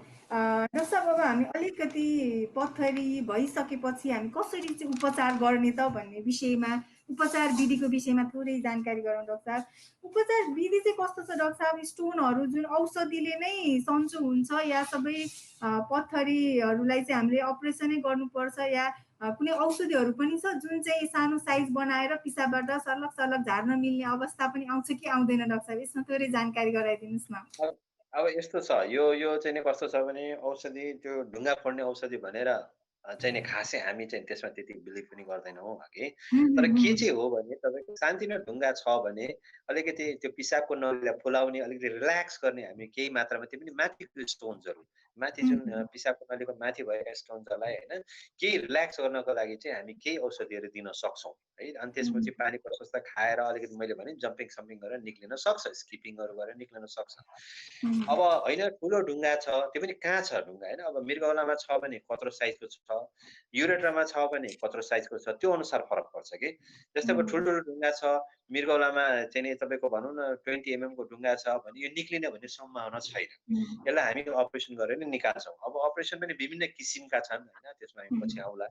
अब तपाईँको पिसाबको नलीमा ढुङ्गा अड्केको छ, 8, 9, 10 एमएमको ढुङ्गा छ अथवा हुँ, 11-12 एमएमको छ, ढुङ्गा अड्केको छ अनि हामी त्यसलाई अपरेसन गरेर निकाल्छौँ, होइन? किनभने त्यसले हुँ, मृगौला फुलाएको हुन्छ, होइन? त्यसलाई अँ, त्यहाँ बसिरहेको भने तपाईँको पछि गएर मृगौला ड्यामेज हुन्छ, त्यसलाई निकाल्छौँ।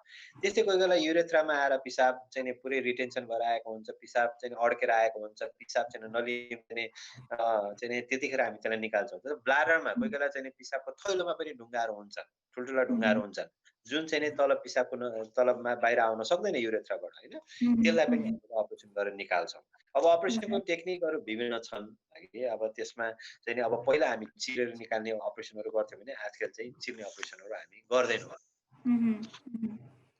अहिले अर्कै चाहिँ किसिमका लेजर अर्कै किसिमका सर्जरीहरू विभिन्न प्रविधिहरू आइसकेको छ डाक्टर साहब। विभिन्न नयाँ प्रविधि आएको छ। ती नयाँ प्रविधिद्वारा हामी चाहिँ ढुङ्गा निकाल्छौँ। ठुल्ठुलो ढुङ्गाहरू हामी त्यसरी निकाल्छौँ। जुन हामीलाई लाग्छ यो चाहिँ निक्लिँदैन भने हामी त्यसलाई अपरेसन गरेर निकाल्छौँ। ओके डाक्टर साहब, यो उपचारको विधिमा कति उपचारको विधिहरू चाहिँ हामीले बाहिर बाहिर हल्ला पनि सुन्छौँ कि, जस्तै कि गहतको झोलको विषयमा प्राय किडनीमा स्टोन हुने बिरामीहरूले सबैले भन्छ गहतको झोलले चाहिँ किडनीको स्टोन सानो हुन्छ अथवा किडनी स्टोन हुन दिँदैन, गहतको झोल खानुपर्छ, गहतको झोल खाँदा ढुङ्गाको साइज कम हुन्छ अनि पिसाबबाट जान्छ भन्ने यो जुन कुरा हल्ला मात्रै हो, यसमा कतिको सत्यता छ डाक्टर साहब? किडनीमा स्टोन हुने व्यक्तिले खाने कि नखाने गहतको झोल डाक्टर साहब? यो सम्बन्ध यसको विज्ञ म पक्कै होइन। गहतमा के हुन्छ कसो हुन्छ भनेर मलाई थाहा छैन होइन। मैले त्यो साइन्स पढेको पनि छैन है। तर कुरा चाहिँ के चाहिँ हो भने नि अब गहतको झोल खाएर अब तपाईँको 20 mm 15 mm होइन यस्ता स्टोनलाई पगाल्छु निकाल्छु भनेर घर बस्नु मेरो विचारमा यो राम्रो चिज होइन है कि। डक्टरको सल्लाह लिन जरुरी छ। किन भन्दाखेरि मैले धेरै अपरेसन गरेको छु जहाँ ढुङ्गा अड्केर मृगौला बिग्रेर चाहिँ नि मृगौले निकाल्नु पर्ने अवस्था पनि आएको छ। अनि मैले सोचेँ तपाईँ किन आउनु भएन, यत्रो ढिलो किन आउनु भयो? पहिला त ढुङ्गा तपाईँको 9 mm को थियो, आज 20 mm को भएको छ। अब तपाईँको मृगौलाले काम गरिरहेको छैन भन्दाखेरि उनीहरू यही एन्सर दिन्छन्। गाउँघरमा मलाई गहत खानु भन्यो, गाउँघरमा कुनै के खानु भन्यो म त्यो खाएर बसेँ डाक्टर साहब होइन। अनि त्यसपछि चाहिँ नि अब पहिला सुरु दुख्थ्यो अरे पछि दुख्न छाड्यो, यो पनि म भन्न कोही बेला के हुन्छ नन फङ्सन भन्छौँ, जब किडनीले मृगौलाले काम गर्न छोड्छ नि अनि दुख्न पनि बन्द हुन्छ। सो कोही बेला हामी भन्छौँ क्राइङ किडनी भन्छौँ नि, is better than non crying kidney है। त्यही भएर म के सल्लाह दिन चाहन्छु भने यो गहत यी कुराहरूमा अब मेरो कमेन्ट चाहिँ धेरै छैन यस कुराहरूमा होइन। यसले कसरी काम गर्छ यसको मेकानिजम के हो भन्नेमा मेरो कमेन्ट छैन। तर यदि तपाईँलाई दुख्छ, यदि ढुङ्गाको शङ्का छ भने तपाईँ तुरुन्तै डक्टरकोमा गएर देखाउनुहोस्, कत्रो छ हेर्नुहोस् होइन। अब के गर्नुपर्छ डक्टरसँग चाहिँ सल्लाह लिन एकदमै जरुरी छ। यो होइन कि घरमा बसेर गहतको उयो खाएर त्यो खाएर बस्नु चाहिँ उचित हुन्छ जस्तो मलाई लाग्दैन। आउनुहोस्, नत्र भए तपाईँको मृगौलाले भोलि चाहिँ काम गर्न बन्द गर्यो भने फेरि मृगौला निकाल्नुपर्ने अवस्था चाहिँ आउन पनि सक्छ। र मैले धेरै मृगौला पनि त्यस किसिमले नन फङ्सन भएर हामीले बाध्य भएर चाहिँ मृगौला कसैको अपरेसन पनि गरेका छौँ। त्यो अवस्था चाहिँ नआओस् कसैको पनि। डाक्टर साहब भर्खरै भनिहाल्नुभयो जुन समयमै उपचार नहुँदा किडनीमा विभिन्न खालको समस्या देखिन्छ भनेर। जस्तै किडनीमा पत्थरी भयो, साइजहरू बढ्दै गयो, ठुलो भयो, तर उहाँले समयमै ट्रिटमेन्ट गर्नु भएनको जो व्यक्ति हुनुहुन्छ, बिरामी हुनुहुन्छ, उहाँले समयमै उपचार गर्नु भएन भने किडनी भन्दा बाहेक हाम्रा शरीरका कुनै अरू त्यस्ता अङ्ग छन् जसलाई चाहिँ ड्यामेज गर्दै लैजाने? मृगौलामा ढुङ्गा भन्दा भयो भने बाहेक छ हाम्रो शरीरमा जुन चाहिँ किडनीमा स्टोन हुँदाखेरि राम्रोसँग उपचार नपाउँदा किडनी भन्दा बाहेक अन्य कुनै अर्ग्यानलाई इफेक्ट गर्छ कि गर्दैन डाक्टर साहब? अब मृगौलामा ढुङ्गा भयो भने त मृगौलाले असर गर्ने हो होइन, त्योभन्दा बाहिर त असर गर्दैन। तर के चाहिँ हुन्छ भने कोही बेला अब मृगौलालाई त्यो नन फङ्सनल हुन थालेपछि त्यसका चाहिँ अर्को मृगौलालाई पनि असर गर्ने होइन। त्यसपछि चाहिँ अब विभिन्न कुराहरू छन्। तर मृगौलामा भएका ढुङ्गाले अरू अर्ग्यानलाई चाहिँ नि असर गर्छ जस्तो मलाई लाग्दैन है कि। अनलेस अब त्यहाँदेखि हर्मोनल कुराहरूमा भयो भने डिफ्रेन्ट थिङ्स होला होइन। तर त्यस्तो यहाँ मृगौलालाई भएको ढुङ्गाले अरू अर्ग्यानलाई खासै असर गर्दैन। साइकोलोजिकल असर भनेको त्यो डिफ्रेन्ट होला, तर त्यस्तो डाइरेक्ट असर चाहिँ हुँदैन। हुन्छ डाक्टर साहब, एउटा हामीलाई क्वेसन आएको छ, हामी यो क्वेसनको डिस्कस गरौँ। जुन हाम्रो नियाज अहमदजीले चाहिँ एउटा क्वेसन गर्नुभएको छ, म क्वेसन अलिकति जानकारी गएँ। How effect is alpha blocker like calcium channel blocker like nifedipine to benefit to kidney stone expulsion भनेर क्वेसन गर्नुभएको छ डाक्टर साहब, यसमा अलिकति जानकारी गराइदिनु न। सानोतिनो ढुङ्गा यस मैले अघि पनि भने नि, त्यो किडनी स्टोनमा भएका सानोतिनो ढुङ्गालाई तपाईँले यदि निकाल्न खोज्नु भएको छ भने क्यान वर्क है। तर अब ढुङ्गा चाहिँ 12-13 mm को छ भने इट्स नो युज है। हामीले दिनु पनि हुँदैन, त्यो कुनै त्यो मतलब पनि छैन त्यसको, किनभने तल आएर फेरि अड्किन्छ होइन। त्यही भएको कारणले गर्दाखेरि यो अल्फा ब्लकर्स तपाईँको क्याल्सियम च्यानल ब्लकर्सहरू स्मल स्टोन्सको लागि यस, बिग स्टोन्सको लागि ओके। ओके डाक्टर साहब, अब अलिकति जुन यो सबै पानी खाने भन्ने कुरा गरिरहँदाखेरि अलिकति यसमा जानकारी गराएर हामी अर्को विषयमा जान्छौँ। पानी हामीले जुन किडनीमा पत्थर हुँदा वा नहुँदा कति खाने, भइसकेपछि पानीको प्रयोग कति गर्ने डाक्टर साहब, अलिकति जानकारी गराइदिनुहोस् न। कति पानी खाने भनेर? हजुर, पर डे चाहिँ हामीले कति खाने? अब कोहीले चाहिँ कस्तो हुन्छ भने किडनीमा स्टोन भयो, झार्नको लागि एक दिनमै यति धेरै पानी पिइदिने, त्यस्ता समस्याहरू पनि देखिरहँदाखेरि कति चाहिँ पानी खाने एक दिनमा? यो चाहिँ तपाईँले एकदमै राम्रो क्वेसन गर्नुभयो। धेरैमा कन्फ्युजन छ क्या यो। जस्तै यसमा पानी कति खाने भनेर चाहिँ नि पहिला सुरु मैले जान्नुपर्ने त्यो मान्छेको काम के हो? के गर्नुहुन्छ होइन? जस्तै कोही हामी चाहिँ नि युजुअली के हुन्छ भने कोही अफिसमा काम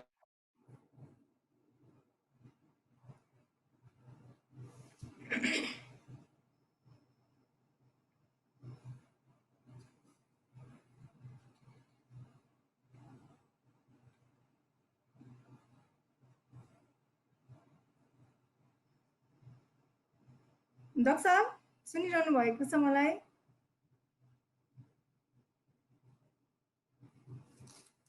डाक्टर साहब सुनिरहनु भएको छ? ओके डाक्टर साहब, अलिकति हाम्रो इन्टरनेटको प्रब्लमले गर्दा डाक्टर साहब कनेक्सनबाट आउट हुनुभयो जस्तो छ। डाक्टर साहब सुनिरहनु भएको छ मलाई?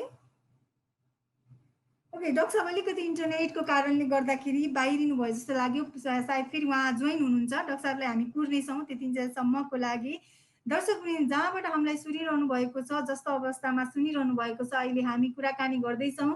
हाम्रो डाक्टर सुमन शर्मा हुनुहुन्छ, वरिष्ठ युरोलोजिस्ट हुनुहुन्छ। हाम्रो गण्डकी मेडिकल कलेजदेखि हामीलाई 1 घन्टाको समय छुट्याइदिनु भएको उहाँलाई धेरै धेरै धन्यवाद। र अर्को कुरा म के गर्न चाहन्छु भने तपाईँहरू समक्ष अहिले हामी विश्व नै आतंकित भइरहेको बेलामा छौँ। कोभिड-19 कोरोना भाइरस सबैलाई थाहा छ।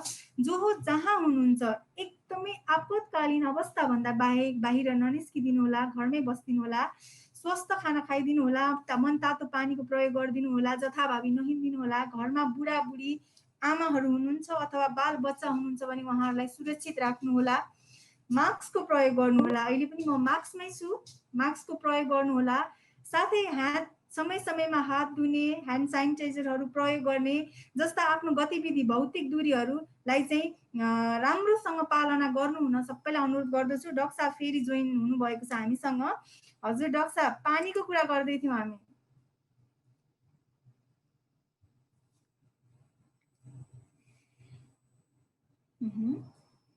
डाक्टर साहब सुनिरहनु भएको छ मलाई?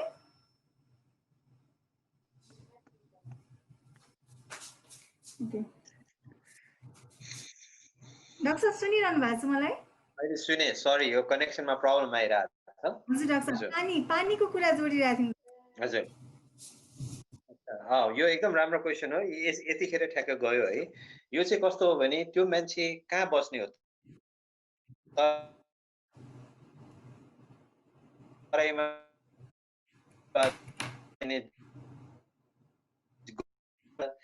किन त्यसले गर्मी ठाउँमा बस्ने मान्छेको बढी स्वेट आउट हुन्छ होइन, पसिनाबाट पानी जान्छ है।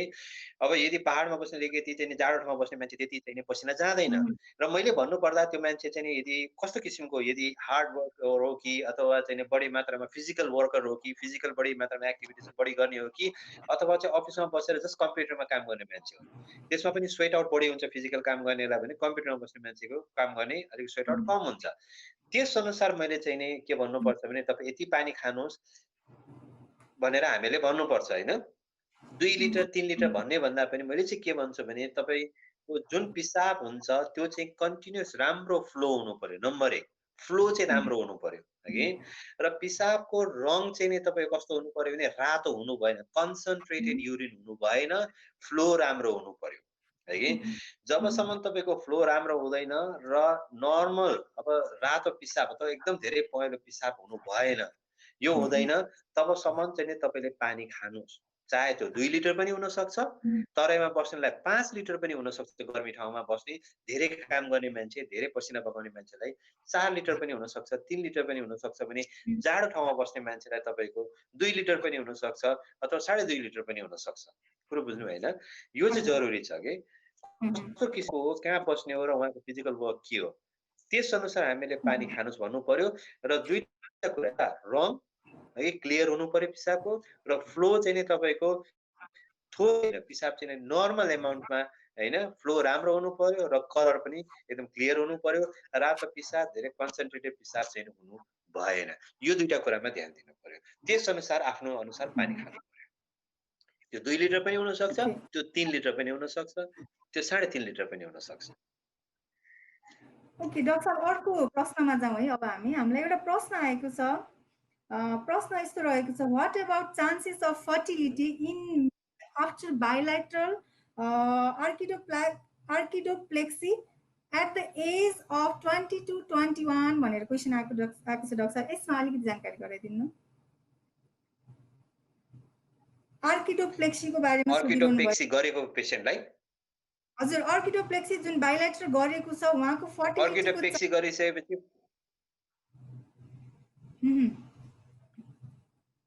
होइन यस्तो हुन्छ त्यो कहिले गरेको थियो अर्किडोप्लेक्सी भनेको तपाईँको माथि जब टेस्टिस माथि जान्छ त्यसलाई चाहिँ तर ल्याएर फिक्स गर्ने हो। कुन एजमा गरेको छ है त्यसमा भर पर्छ। जस्तै अब तपाईँको एजमा गरेको भने इन्फर्टिलिटीको चान्स बढी मात्रामा हुन्छ हैन। इन्फर्टिलिटी किनभने त्यसले त तपाईँको त टेम्परेचर मेन्टेन गर्न सक्दैन हगि। र यदि अर्ली एजमा हजुर यदि अर्ली एजमा गरेको छ भने फर्टिलिटीको चान्स बढी हुन्छ हैन। उसले अर्किडोप्लेक्सी कहिले गरेको त्यसमा भर पर्छ कि। यदि 21 मा 20 मा गरेको छ भने फर्टिलिटीको चान्स चाहिँ नि कस्तो हुन्छ भने इन्फर्टिलिटीको चान्स बढी मात्रामा हुन्छ। र अर्को कुरा त्यो मात्रै हैन, यदि अर्किडोप्लेक्सी 2021 मा गरेको छ भने उसले अर्को कुरो चाहिँ क्यान्सरको पनि ध्यान दिनुपर्ने जरुरी हुन्छ है। किनभने युजुअली हामीले चाहिँ नि त्यो अर्ली एजमै गर्नुपर्छ क्या। त्यो त्यति एजमा हामीले पर्खिदैनौँ अर्किडोप्लेक्सी। क्रिप्टो अर्किडिजम भन्छ नि जुन माथि टेस्टिसहरू गएकालाई चाहिँ हामीले अर्ली एजमै प्युबर्टी भन्दा अगाडि नै तल ल्याएर फिक्स गर्छौँ। 20-21 चाहिँ अलिक लेट एज भयो त्यसको लागि है। एउटा क्यान्सरको कुरा उसले ध्यान दिनुपर्ने हुन्छ, रेगुलर चेक गर्नुपर्ने हुन्छ, डक्टरमा जानुपर्ने हुन्छ। त्यस्तो पेसेन्टले चाहिँ कन्टिन्यू क्यान्सरको चाहिँ डक्टरमा गर्ने, फलोअप गर्ने, हर्मोनल टेस्टहरू गर्ने अनि गरिरहनु पर्ने हुन्छ। र उसलाई इभन इन्फर्टिलिटीको सम्भावना अलिक बढी नै हुन्छ त्यस्तो पेसेन्टहरूलाई चाहिँ लेट एजमा चाहिँ अर्किडोप्लेक्सी गरेको छ भने। हस्, thank you so much doctor साहब। अब डाक्टर साहब जुन अब हामीसँग समय पनि थोरै बाँकी छ, अलिकति जुन यो युरोलोजी भित्र चाहिँ प्रोस्टेटको कुराहरू पनि एकदमै धेरै महत्त्वपूर्ण हुँदाखेरि प्रोस्टेटको समस्यामा पनि जुन प्रोस्टेट बढ्नु भन्ने एउटा जुन समस्या, यो बारेमा हामी सर्टकटमा डिस्कस गरौँ डाक्टर साहब। प्रोस्टेट बढ्नु भनेको कस्तो खालको समस्या हो डाक्टर साहब, जानकारी गराइदिनुहोस् न अलिकति यसमा।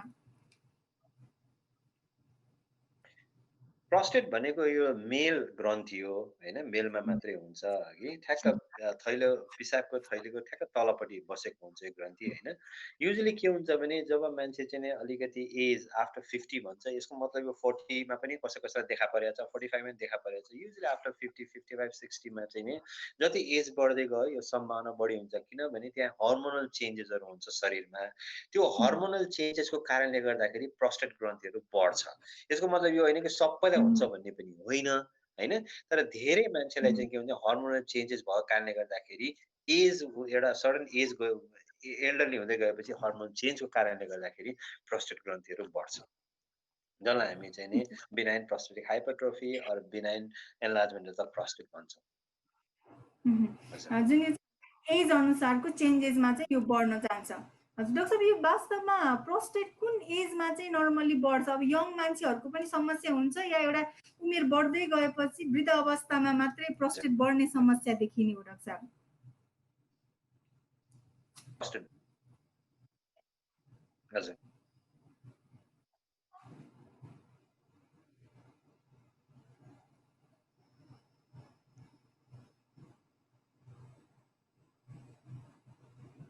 युजुअली मैले भने नि अब युजुअली 50 काटेपछि यो सुरु हुन्छ हैन। जस्तै जति 60 मा बढी मात्रामा सम्भावना रिस्क बढी भयो सुनिरहेको छु मैले।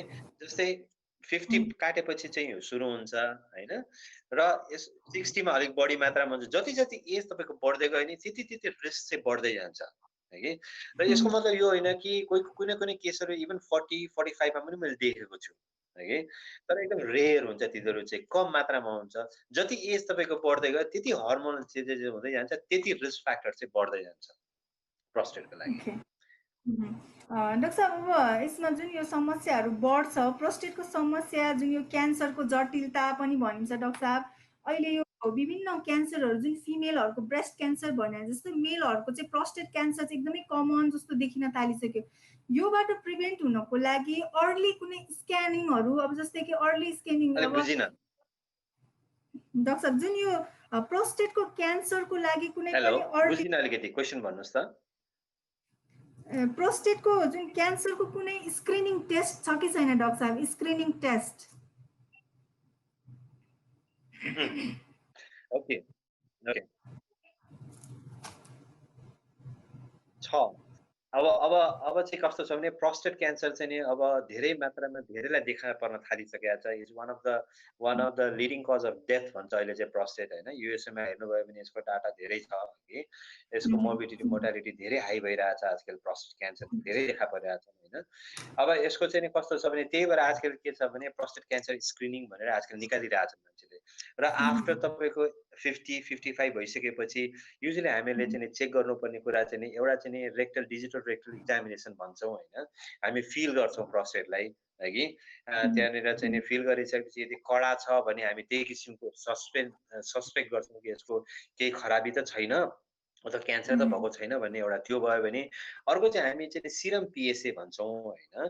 प्रोस्टेट स्पेसिफिक एन्टिजेन भन्छौँ, जुन चाहिँ ब्लडमा हुन्छ, अघि त्यो हामी जहिले पनि टेस्ट गर्छौँ। यदि प्रोस्टेटलाई हामीले बढ्यो अथवा प्रोस्टेट हामी चाहिँ रेक्टल एक्जामिनेसन गर्दाखेरि डिजिटल रेक्टल एक्जामिनेसन भन्छौँ, यदि त्यो गर्दाखेरि कुनै शङ्का लाग्यो अथवा पिएसए बढ्यो भने त्यसको प्रोस्टेटको चाहिँ नि हामीले क्यान्सर हो भन्ने हामी बढी मात्रामा शङ्का गर्छौँ र यो गर्न जरुरी छ, है कि? यो एज यदि 55-60 का मान्छेहरूलाई यो जरुरी छ, स्क्रिनिङ नै गर्न जरुरी छ आजकल, है कि?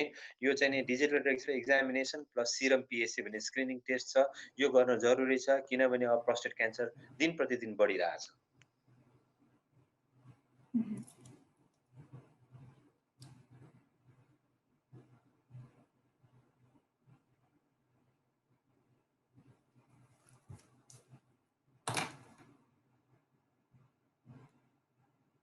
डाक्टर साहब सुनिरहनु भएको छ मलाई?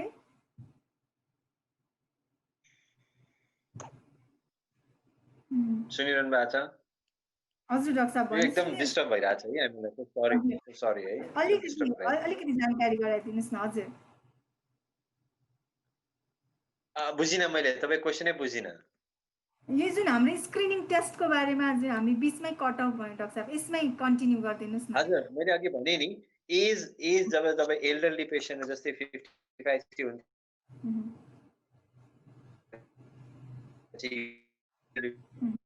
50 क्रस गरिसकेपछि अथवा एक्जामिनेसन चाहिँ हामीले गर्नु छ कि यो दुईटा चाहिँ स्क्रिनिङ टेस्टमा आउँछ कि है। यो दुईटा गर्न जरुरी छ। यदि त्यसमा पनि कुनै सस्पेक्ट गर्यौं अथवा तपाईको डिजिटल रेक्टल एक्जामिनेसन गर्दाखेरि चाहिँ तपाईको अलिकति हार्ड भयो अथवा सिरम पिएसए चाहिँ तपाईको बढी मात्रामा गयो, सिरम पिएसए भन्छ, ब्लड टेस्ट भन्छ के यसलाई, ब्लड टेस्ट गर्ने एउटा है। यदि त्यो चाहिँ तपाईको हाई गयो हैन भने हामी त्यो हुन सक्छ त्यसको बायोप्सी गर्नुपर्ने हुन सक्छ कोही बेला।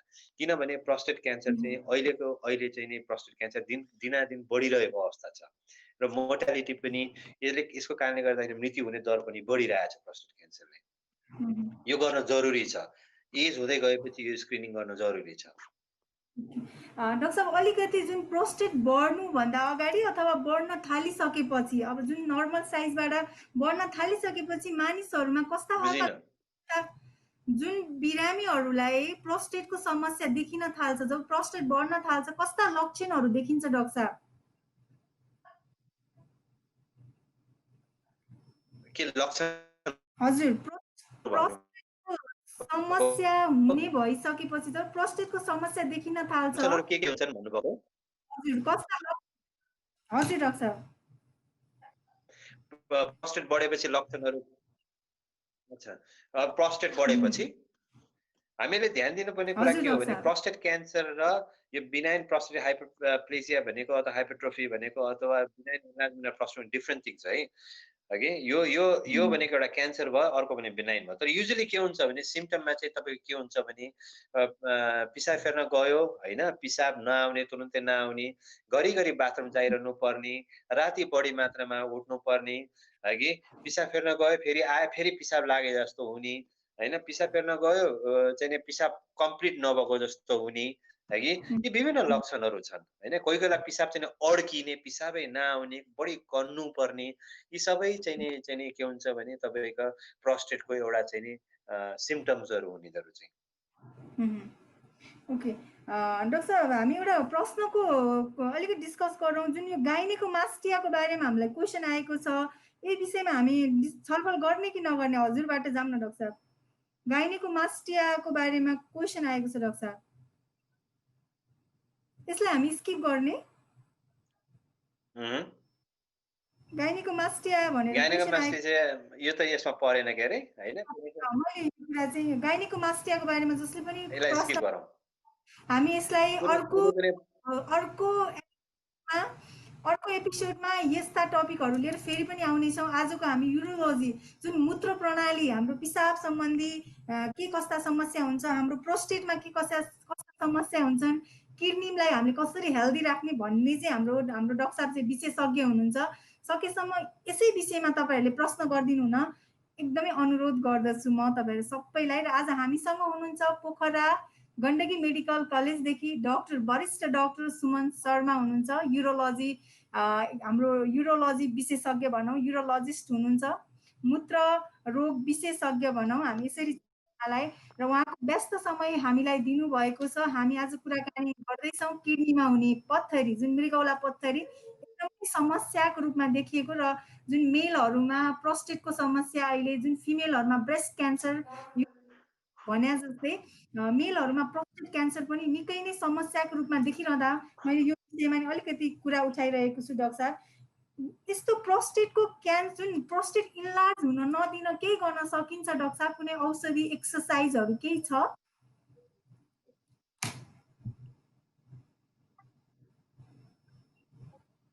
डाक्टर साहब सुनिरहनु भएको छ मलाई? ओके, अब विभिन्न कारणहरू छन् होइन। अब के हुन्छ भने यो प्रोस्टेटलाई चाहिँ एन्लार्ज हुन नदिन भन्ने खासै त्यस्तो एकदमै चाहिँ नि हेलो यस सर, यस सुनिरहेको छु डाक्टर साहब। हेलो सुनिरहेको छु डाक्टर साहब। हेलो सुन्नुभयो? सुन्नुभयो? अब मेन चाहिँ के छ भने कुनै मेन चाहिँ हर्मोनल चेन्जेस हो भने कुनै हामीले के पनि भन्छौँ भने ओबिसिटी, हगि यो मोटोपन पनि एउटा कारण हो भन्छौँ, विशेष गरेर क्यान्सरको लागि होइन। तर यो डेफिनेट भन्ने चाहिँ भन्न सकिँदैन। तर मोटोपन अथवा चाहिँ यो घटाउनु पर्यो होइन, यो एक्सर्साइजहरूमा अलिक बढी ध्यान दिनु पर्यो, हगि अब स्मोकिङहरू गर्नु भएन होइन। अनि डायट, यो फाइबर डायटहरू बढी मात्रामा खानु पर्यो, फ्याटी डायटहरू खानु भएन प्रोस्टेटको लागि पनि। अल्कोहल स्मोकिङ ब्यान गर्नु पर्यो, हगि फ्याटी डायट खानु भएन, फाइबर डायट सागसब्जीहरू बढी मात्रामा खानु पर्यो, एक्सर्साइज गर्नु पर्यो, रेगुलरली आफूलाई फिट राख्नु पर्यो, हगि one of the risk factor पनि यो पनि हो, प्रोस्टेटको क्यान्सरको लागि पनि हो, अर्को चाहिँ बिपिएचको लागि पनि हो, हगि। तर योभन्दा पनि हर्मोनल चाहिँ हो। तर यी फ्याक्टरहरूले पनि काम गरिरहेका हुन्छन्, यो रिस्क फ्याक्टरहरू हो होइन। यसलाई पनि हामीले चाहिँ नि ध्यान चाहिँ दिनुपर्छ, आफ्नो शरीरलाई चाहिँ नि रेगुलर एक्सर्साइज, डायट, यो पनि जरुरी छ। डाक्टर साहब, अनि यो प्रोस्टेटको समस्या हुँदा पानी खान मिल्ने कि नमिल्ने डाक्टर साहब, यसमा पनि जानकारी गराइदिनुहोस् न थोरै। कसो अरे अलिक क्वेसनै बुझिरहेको छैन, अड्की आइरहेछ। जुन प्रोस्टेटको समस्या हुँदाखेरि पानी कति मिल्छ या आफ्नो मनलाग्दो पानी हामीले खान सक्छौँ, खुवाउन सक्छौँ बिरामीलाई?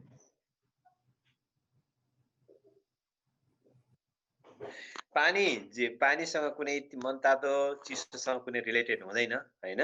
तर युजुअली चाहिँ नि अब तपाईँको घाँटीको समस्या आजकल के भने चाहिँ धेरै फ्रिजको पानी पनि नखाने, मनतातो पानी खायो भने घाँटी पनि सफा हुन्छ। अहिले झन् कोरोनाको बेला त झन् चिसो पानी नखानु भन्छन् होइन। फ्रिजमा राखेको पानीहरू भरसक नखाउँ, मनतातो पानी खाउँ, हगि। र आफूलाई रिहाइड्रेट गरौँ। पानी चाहिँ शरीरमा प्रश्न चाहिँ कस्तो रह्यो भने डाक्टर साहब, प्रोस्टेटको समस्या हुने व्यक्तिले पानी कति खाने अथवा पानीसँग सम्बन्ध छ कि छैन? प्रोस्टेटको समस्या हुने छैन। पानीसँग कुनै सम्बन्ध छैन प्रोस्टेटको। पानीसँग कुनै सम्बन्ध छैन प्रोस्टेटको बढ्ने नबढ्नेमा कुनै छैन। ओके, हुन्छ डाक्टर साहब, हामी कार्यक्रमको अन्तिममा छौँ। अन्तिममा केही छुटेको जस्तो लाग्छ भने हजुरले जानकारी गराइदिन सक्नुहुन्छ डाक्टर साहब। हामी अब यो कोभिडको बेला हामीले याद गर्नुपर्ने कुरा अघि तपाईँले पनि भन्नुभयो होइन, सबैजनालाई मेरो के अनुरोध छ भने कि मैले धेरै देखिरहेको छु कि मान्छेहरूले चाहिँ नि यसलाई अलिकति चाहिँ नि हल्का रूपमा लिइरहेको होइन। हामी आत्तिनु पर्दैन, डराउनु पर्दैन होइन, कुनै चाहिँ नि त्यस्तो त्रास हुनु पर्दैन, तर सावधानी त अपनाउनु पर्छ, प्रिकसन लिनुपर्छ है। हामी यो प्रिकसन लिउँ सबैजनाले। अहिले तपाईँलाई कति राम्रो, त म त घरमा छु र मैले मास्क लगाएको छुइनँ। तपाईँले मास्क लगाउनु भएको छ किनभने तपाईँ हस्पिटलमा हुनुहुन्छ, यो एकदम राम्रो कुरा हो। हामी यो हेल्थ चेक गरौँ, मास्क लगाउँ, ह्यान्ड सेनिटाइजर छ भने सेनिटाइजर युज गरौँ, अथवा छैन भने साबुन पानीले रेगुलर हात धुने बानी बसालौँ है कि। जथाभावी हातहरू चाहिँ नि यो आँखाहरूमा नहालौँ होइन, मुखहरू त्यो के अरे नङहरू टोक्ने बानीहरू नगरौँ, आफूलाई चाहिँ नि जहिले पनि सफा राखौँ र यो भौतिक जुन दूरी छ नि, सोसियल डिस्टेन्सिङ भन्छ नि, त्यो कायम गरौँ हामी है। यसमा हामी हेलचेक्राइ नगरौँ, किनभने भोलि यसैले गर्दाखेरि चाहिँ हामीलाई अप्ठ्यारो पर्न सक्छ। यदि हामीले यी प्रिकसनहरू अप्नायौँ भने त्यो कुरामा ध्यान दिउँ, रेगुलर एक्सर्साइज गरौँ। जस्तै म अहिले भर्खर कुदेर आएँ, एक्सर्साइज गरेर आएँ, 1 घन्टा दिनमा दिउँ, जसरी पनि दिउँ, आफूलाई फिट राखौँ, स्वस्थ राखौँ होइन। यो अरू मदिरापान, यो चुरोटहरू नखाउँ है, मेरो रिक्वेस्ट छ। आफूलाई चाहिँ नि हेल्दी कुराहरू खुवाउँ, इम्युनिटी बढाउँ है कि। र WHO गाइडलाइन्स अनुसार लाउनुपर्ने मास्क, ह्यान्ड सेनिटाइजर, आफूलाई सफा राख्ने कुराहरू राखौँ, भौतिक दूरी कायम गरौँ, भिडभाड नगरौँ, नजाउँ। मेरो बिन्ती छ, भिडभाड नजाउँ, भिडभाड नगरौँ। हस्पिटलमा इमर्जेन्सी छ भने आउनु होला, हस्पिटलमा घुम्ने आउने ठाउँ होइन, किनभने त्यो पनि एउटा हटस्पट जस्तै हुन्छ होइन। त्यहाँ भिडभाडहरू नगरौँ होइन, यो ग्यादरिङहरू धेरै ठुलो नगरौँ, किनभने अहिलेको यो अवस्थाले यी सबै कुराहरू गऱ्यौँ भने र आफूलाई स्वस्थ राख्यौँ र हामीले पानी आफूलाई रिहाइड्रेट गऱ्यौँ भने कोरोनाको लागि पनि राम्रो हुन्छ। अर्को कुरो चाहिँ यो हाम्रो अहिले मृगौलाहरू गऱ्यौँ, मृगौलाको मेन दबाई भनेको नि पानी हो है कि। यसले गर्दा इन्फेक्सन पनि पखालिन्छ, ढुङ्गा पनि पखालिन्छ, शरीरमा ग्यास्ट्रिक पनि हुँदैन, ग्यास्ट्राइटिस हुँदैन। यी सबै कुराहरूमा ध्यान दिउँ भने हामी यो महामारीबाट बच्न सक्छौँ, यसलाई धेरै मात्रामा कम गर्न सक्छौँ। र कसैलाई छ भने त्यसलाई छिछि नगरौँ, त्यसलाई माया गरौँ, त्यसलाई उपचार गरौँ होइन, त्यसलाई आफ्नै साथी जस्तो जस्तो गरेर व्यवहार गरौँ, स्वास्थ्य रहौँ। डाक्टर साहब, एउटा अन्तिम मेरो भनाइ एउटा प्रश्न, भर्खरै एउटा प्रश्न गर्नुभएछ सर्टकटमा है डाक्टर साहब। There is possibility of stone formation in prostate भनेर एउटा जिज्ञासा राख्नु भएको छ। प्रोस्टेटमा स्टोन फर्मेसन हुने पोसिबिलिटी छ कि के छैन डाक्टर भन्नुभयो? साहब? बुझिनँ। प्रोस्टेटमा स्टोन यस, फर्मेसन हुने हुन्छ। प्रोस्टेटमा प्रोस्टेटिक स्टोन्सहरू हुन्छ। ओके, दर्शकवृन्द, हामीले सर्टकटमा एन्सर दियौँ। प्रोस्टेटमा पनि स्टोन हुने सम्भावना प्रोस्टेटिक हुन्छ युरेथ्रामा भने कि डाक्टर प्रोस्टेटमा त्यस्तो कमन छैन। हुन्छ, तर त्यति कमन चाहिँ हुँदैन, त्यति कमनली चाहिँ हुँदैन। प्रोस्टेटमा स्टोन्सहरू हुन सक्छ, प्रोस्टेटिक युरेथ्रामा अथवा प्रोस्टेटिक स्टोन हुन सक्छ, तर त्यति कमन चाहिँ हुँदैन, यो हुन हजुर। सक्छ। दर्शकवृन्द, प्रोस्टेटमा हुने समस्याका साथसाथै हामीले आज विस्तृत रूपमा किडनीमा हुने पत्थरीको विषयमा कुराकानी गऱ्यौँ। डाक्टर साहब, हजुरले तपाईँको यो जुन अमूल्य समय 1 घन्टा हामीलाई दिनुभयो, सुस्वास्थ्य टकलाई दिनुभयो, यसको लागि हजुरलाई धेरै धेरै धन्यवाद डाक्टर साहब।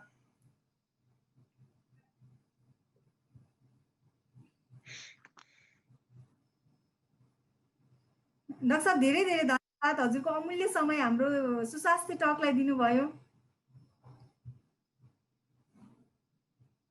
दर्शकवृन्द, आज हामीले डाक्टर साहबसँग कुराकानी गऱ्यौँ स्टोनमा जुन हाम्रो मृगौलामा हुने पत्थरी के हो, के कारणले गर्दा हुन्छ, यसका उपचार विधिहरू, लक्षणहरूका विषयमा विस्तृत रूपमा तपाईँहरू समक्ष जानकारी दियौँ। अझै पनि तपाईँलाई कुनै पनि जिज्ञासा छ भने कमेन्ट बक्समा, कमेन्ट सेक्सनमा हामीलाई कमेन्ट गर्न सक्नुहुनेछ। तपाईँहरूको प्रश्नको उत्तर लिएर आउने प्रयास गर्नेछौँ। अर्को बिहीबार तपाईँहरू समक्ष फेरि पनि उपस्थित हुनेछौँ।